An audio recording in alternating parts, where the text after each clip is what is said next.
Hey everybody, I have started the water troughs, or the sluice boxes. I cut 15-degree angles on the 3 pieces and just put them together.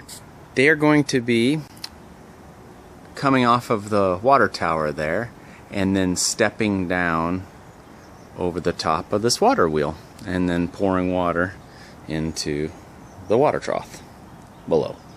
So now that I have these all set, now I'm going to start doing the bracing, the little pieces of bracing that support this, and then the stands that will go between the tower and the water wheel.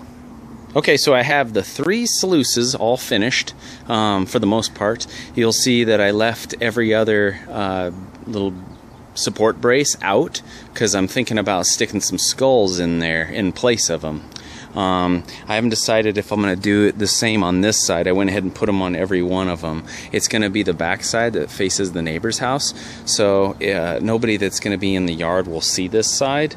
So I can always go back to it and add them in there later if I want. But now that I have these finished, now they are going to stack on top of each other and rest on some support legs that I'm going to get started on right now. Okay, so first what I did is I made these just temporary stands out of 1x material, and then what I did is I stood them up with the troughs. And then what I do is I'm going to beef them up a little bit like I did that one, and you'll see how it tears down. The one leg that I'm working on right now will go right there, take the place of that little temporary brace I have. But the water will come from the tower and then drop down the 3 tiers and onto the water wheel. I just siliconed the seams in the tank, so that's why it's not there right now. Ooh, what do you guys think?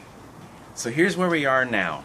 Yesterday I finished the 2 stands, the 3 stands, and I turned these into basically some fake 4x6s, and I got the crisscross bracing. I have them pretty much in the way that we kind of want to do these sluice boxes. Last night we got excited and installed all these skulls, which are bolted through the sluice box, and we also siliconed the seams and stuff.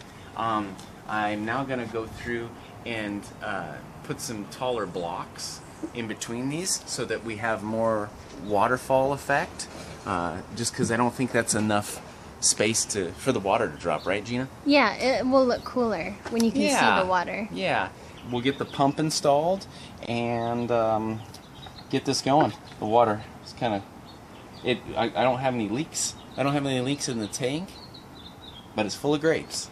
It is full of grapes. Don't. every so often I hear kerplunk. I look, oh man, another grape. This thing's gonna be flowing wine. Here, kids, have some grape juice. That's not grape juice, Mom.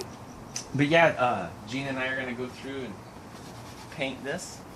Get it all matching. What do you mean, Gina and I? Yeah, right. Maybe mostly Gina. Oh my God, I can't believe you said that. You're such a stinker. Gina and I, we're working on this. Well, I put you first. It's funny, whenever the paint can opens, you know, Chris is nowhere to be found. The also the changes the subject. Over here on the water wheel, you'll see that we have installed the pillow block. We still have to paint it, but I'm going to build a little housing that will cover this, kind of make it look that more old mining town, authentic type look instead of, you know, shiny new metal. We're going to put the pump inside our little wine making box right here. The grapes keep falling inside here. Kaplunk. We also caulked in here last night. Yeah, just got the worst of it. It's okay if that thing leaks, it'll still work, but we thought we would get fancy. Okay, so here's how far we got today. We got the water wheel obviously working. Woohoo! And we got the little cover. Kind of nice. I'll probably do that basically, but I may lock it down, you know. Well, that would be nice.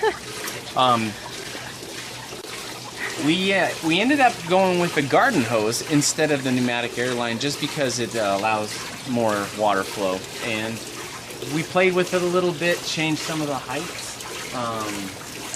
That one up there isn't as pretty as the second one, so I may mess with that. And there is a couple little leaks here that we'll probably silicone here, or just let it drip. I don't know, what do you think, Ian? Let it drip or fix it? We'll have to wait when we set it up because I don't want all the props on the general store to get soggy. Yeah. But a little bit of dripping is okay, I think. All these legs are hollow, so I can run my piping and stuff through the inside. But for now, what we did was just to make tear down and set up easier, I ran the hose on the outside. So this is the side that's going to face the neighbor's yard, and what I did is I put a little tension block, which is just a real easy way to control this water wheel speed. If I was to take this all the way off with this water pressure, this thing just goes, starts flinging water all over the place. So we put this on. I'm hoping that it will start squeaking here because, you know, if this thing's an old ghost town, you want some squeaking and some, you know, some rickety stuff, right? Yeah. The hose, for now, the first thing that I set up is I have the pump hose coming out here, and I'll also probably drill a hole for this power cord to come out. But for now, again, it could be hidden inside here, but just temporarily, I've got it running up the leg, and then just on the outside of the sluice going all the way up to the sculls in the water tower.